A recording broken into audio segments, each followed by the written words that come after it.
The Florida State Seminoles are in trouble. Somebody got caught with their hand in the cookie jar. FSU was out here laying down the hammer all season, but the NCAA laid the hammer down on them. The Florida State Seminoles had a phenomenal season this year, going 13-0, only the third time in program history.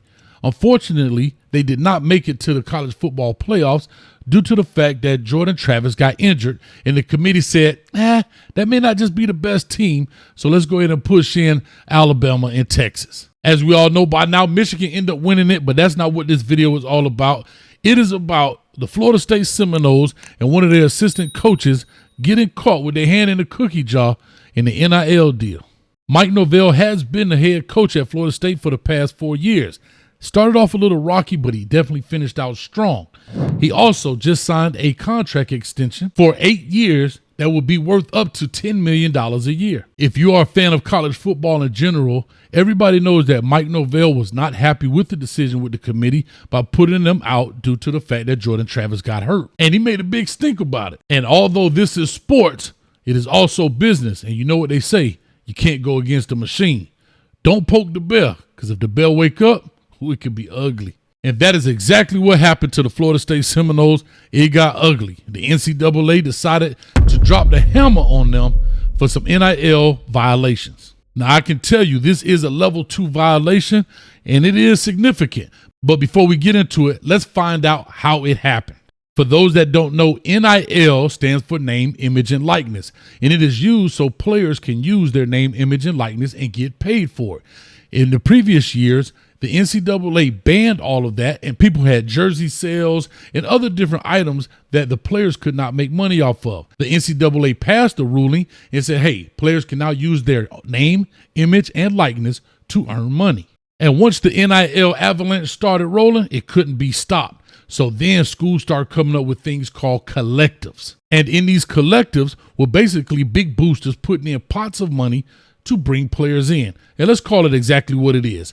Pay for play. And one of the biggest rules to the NIL and collectives is that coaches could not be a part of the negotiation process for these players. But according to the NCAA findings, assistant coach and offensive coordinator Alex Atkins and a booster were in cahoots trying to get a player to transfer from another school. What player, what school, you ask? Georgia. And the player's name was Amarius Mims, an offensive lineman. Now, Amarius Mims had decided to leave Georgia, enter the transfer portal, and was taking official visits. During his official visit to Florida State is apparently where all of this stuff took place. A booster who remains nameless offered Mims a NIL deal worth $15,000 a month. Now, again, boosters cannot be directly in contact with players. I guess it has to go through the collective, but the collective is technically not supposed to talk to the players either until they enroll into the school. And the crazy thing about this whole deal is Amarius Mims didn't even go to Florida State or any other school. He went straight back to Georgia and played for the Bulldogs and is now entering the NFL draft. There has been a lot of speculation about who actually told and how this stuff got out. I'm not naming any schools, but trust me, the Twitter sphere is twittering. And I will have to say the NCAA did a good job keeping this under wraps, because usually something of this magnitude would definitely leak out, and it didn't. Actually, when I first heard about it, I thought they were just opening the investigation. Nah, it was closed.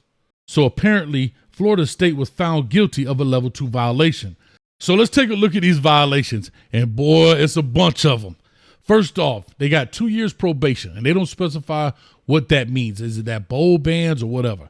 Second, a 2-year show cause for the assistant coach, including a suspension from the next 3 regular season games, a 2-week restriction on recruiting communication, and required attendance at NCAA regional rules seminar attendance. So Coach Atkins got to go sit up in some meetings and listen to why I shouldn't be cheating. A restriction from off-campus recruiting during fall 2023 for the assistant coach. A 3-year disassociation from the booster, meaning that booster cannot be around the program for 3 years. A 1-year disassociation from the collective, and I guess they're talking about the booster here, meaning he can't be around the collective at all. A $5,000 fine plus 1% of the football budget.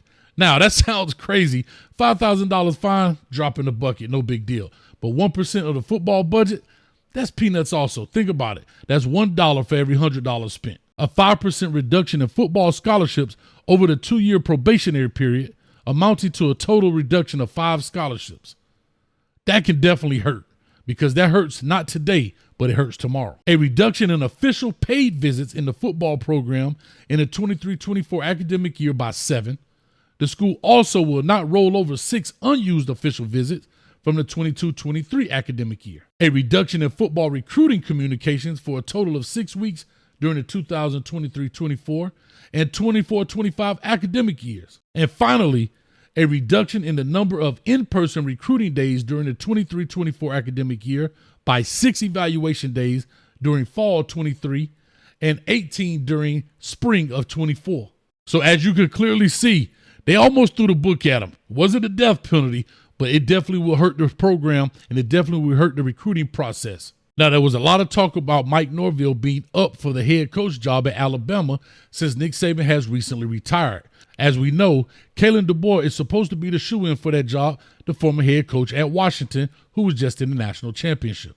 And I have to give Florida State administration credit. They doubled down and said, we're going to extend Mike Norvell. Even after all of this, we're going to extend him 8 more years and give him $10 million a year, which will probably make him one of the highest, if not the highest, paid coach in college football. So to all these college football fans or Florida State fans out there, let me know in the comment section below, what do you think of this?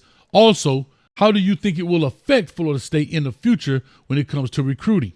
So with all that being said, make sure you hit that like, share, and subscribe button so you don't miss any of the great content that comes on this channel. And Coach Hayes will catch you at the 50-yard line. Peace.